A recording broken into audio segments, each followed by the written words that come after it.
HITC Sport, and yes, waking up this morning to see that Aubameyang to Barcelona story, I'm sorry, I almost had to scrub my eyes with Vaseline. But don't worry, I will touch on that in the second half of this video. But first of all, I'm sorry, I can only keep my silence so long. Tammy Abraham deserves more respect. This is a kid who's been at Chelsea since 2004. But I'm sorry, just like how a farmer raises a cow to eventually wind up in a sandwich, similarly, Chelsea never had any intentions of doing anything with Tammy other than selling him for a fat chunk of cash. This guy was raised for the bank. Even when he was scoring goals for youth teams, aged 8 years old, I'm pretty confident the youth coaches saw him as nothing more than a walking pound note who looked a bit like Jar Jar Binks. Just raising him, nurturing him, to sell him. Don't you tell me anyone at this club ever envisioned Tammy Abraham being the eventual successor to Didier Drogba at Stamford Bridge. No, Roman Abramovich is a man who likes to think he can afford any centre forward he pleases. Back then, he was making bids for Thierry, Adriano, Andrei Shevchenko. So every time he ever laid eyes on Abraham in the youth teams, some gangly 13-year-old 6-foot lamppost, oh honestly, he must have felt like getting sick into his morning cup of vodka.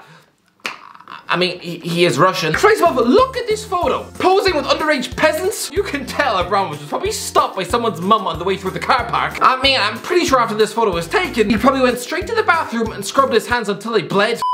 By the way, let's try and hit 600,000 subscribers as soon as possible.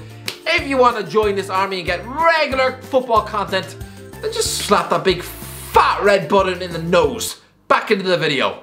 This is so unfair. Like Lukaku, this is a guy who also smashed his loan spells with flying colours. He banged home 26 championship goals for Bristol City 5 years ago as a 19-year-old boy. Okay, admittedly, the following season, what at Swansea in the Premier League, yes, he looked like a walking bag of cheese with the goal-scoring nous of a dead bumblebee. The guy had rocked up in South Wales, openly talking about wanting to win the Ballon d'Or, and then scored 5 goals and got relegated. But so what? Yeah, I know the Ballon d'Or talk wasn't helpful. It's a bit like Ollie Murs promising to reinvent music before releasing a bunch of albums which would make you feel like swallowing a garden gnome. But still, what are you gonna write Tommy off after one bad season? Do you know who else was in that Welsh dressing room? Renato Sanchez. You know, the midfielder who just won League One with Lille and who Liverpool fans probably fantasize about on a nightly basis. Abraham scored 25 goals while alone Aston Villa in the Championship, but instead of being encouraged by that, Chelsea instead tried to disrupt his promotion chances by accepting a mid-season 18 million bid from Wolves. What is that supposed to do for young Abraham's confidence? Messing his brain about like lasagna chucked in a dishwasher. Instead of looking towards the future, Chelsea were openly declaring that yes, actually, they'd rather bring in walking hamburgers like Gonzalo Higuain on loan than to actually give youth a chance. The fact Abraham was the one who had to reject this transfer halfway through the season was embarrassing enough, and thank Christ he did, because once you had that transfer ban slapped on your club, oh, you were delighted he'd chosen not to move to Wolves. Do you remember when he began the 1920 season by missing a penalty against Liverpool in the Super Cup? Well, look what happened to Lukaku in 2013.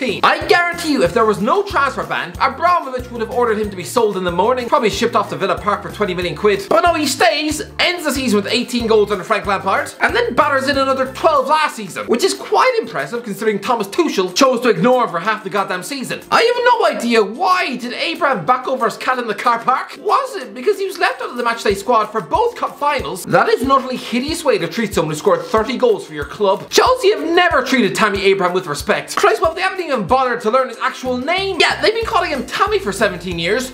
His first name is Kevin. What, you think his parents actually christened their sons Timmy and Tammy? No, they sound like a couple of fat strippers from Blackpool. Tammy and Timmy. Who were their parents? The ones off Sister Sister? But this isn't me completely slamming Chelsea, because with this transfer to Roma, they've actually played their cards perfectly for once. Let's be honest, Romelu Lukaku is an upgrade on Abraham. But instead of just letting Tammy rot on the bench, turning him into the next Winston Bogart, just wasting away in the reserve team prison, listening to his girlfriend mouth off on social media every 3 weeks, no, instead, he's going to be getting first team football at a great proud club like Roma, playing under a world-class manager like Jose Mourinho. Abraham is going to have a chance to flourish, playing alongside the likes of Lorenzo Pellegrini, Henrik Mkhitaryan, Leonardo Spinazzola, taking the reins from Edin Dzeko up front. I'm convinced he's going to score 30 goals this season and win Serie A. Okay, you might think I've just punctured my brain with a pencil, but lads, look at the competition. Just like back in 2010, Inter Milan have utterly collapsed. I mean, if you replace a hungry goal machine like Lukaku with a nearly 40-year-old dried lump of muesli like Edin Dzeko, then I'm sorry, you've already forfeited your league title defense in August. Yeah, Atalanta and AC Milan will be threats, and Juventus are red-hot favourites, but I'm sorry, Roma have the best manager in the country. Imagine what it's going to do for Tammy's confidence when he pips a golden god like Ronaldo to the golden boot. And the best thing for Chelsea is they are able to exercise a £68 million buyback clause in 2023. By then, Lukaku will be in his 30s, so if all goes well, Tammy's move to Roma is just a 2-year loan. Chelsea are essentially paying Roma £34 million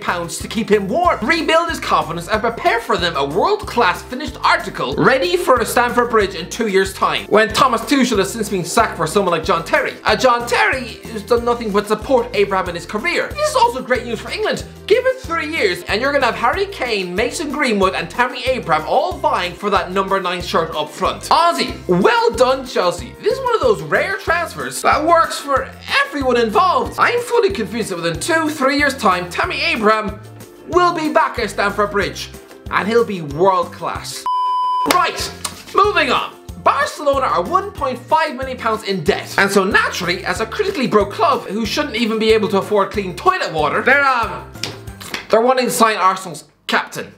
I'm sorry, but if most companies were over £1 billion in the red, I mean, there aren't enough words in the English language to describe how quickly they will be shutting their doors and reopening as a 2-star fish and chip shop. Why then? Why have I woken up this morning to see a news story that you wanted to sign someone who currently earns £250,000 per week? Aubameyang. Pierre-Emerick Aubameyang. Okay, when he first arrived at Arsenal from Borussia Dortmund for £60 million 3 years ago, the man was utterly electric.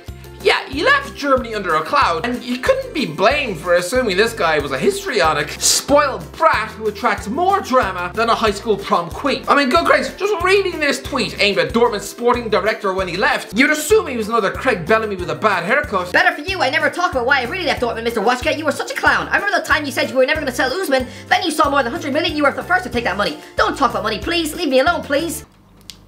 Yeah.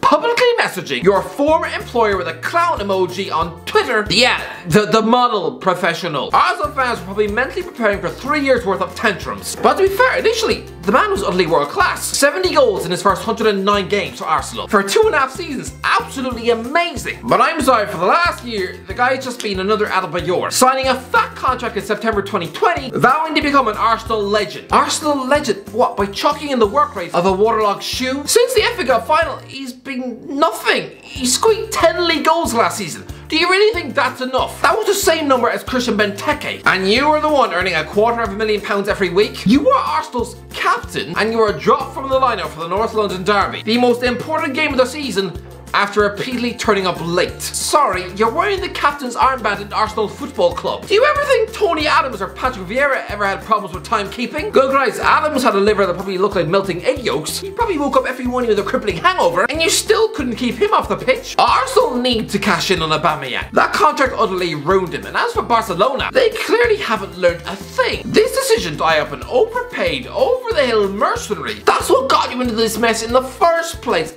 They can't help themselves. If this deal comes off, they're going to have both Sergio Aguero and Pierre-Emerick Aubameyang soaking up a combined £2 million worth of wages every month.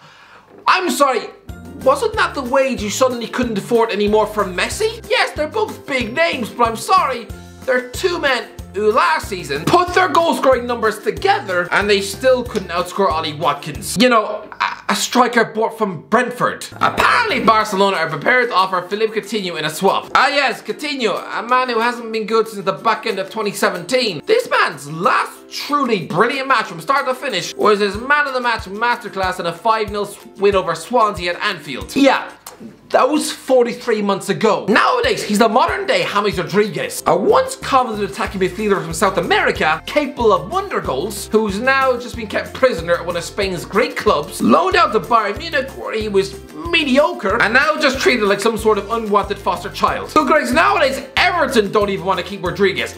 Everton, who paid £30 million for Alex Iwobi. So what would Arsenal be getting now if they got Coutinho? A depressed lump of cottage cheese, not even motivated enough to tie his own shoes? Praise above Coutinho, this man is the Chinese Super League written all over his face. Hands up, okay, what Arsenal fan actually thinks that this guy, after seeing his Barcelona dream move embarrassingly chewed up like wet Weetabix, who thinks he's now gonna have the motivation to turn up in North London and drag Arsenal back into the Champions League? It's not gonna happen. He'll just be the Brazilian Martin Odegaard or another Danny Ceballos, just about as forgettable as mustard on toast. If Arsenal want a player in the deal, then try and get Memphis Depay. I mean, why not? Surely his 8 weeks living in Spain have been a complete and utter mess. It's taken them 2 months to register his goddamn name. That's like signing up for a new job at an exciting company in London and they wait 2 months to give you an office. So what, you just spent 8 weeks doing tax returns on your lap in the toilet? If Barcelona really want Aubameyang, then try your luck, Arsenal. See if you can get the pie in the deal. I mean, anything goes at Barca right now, but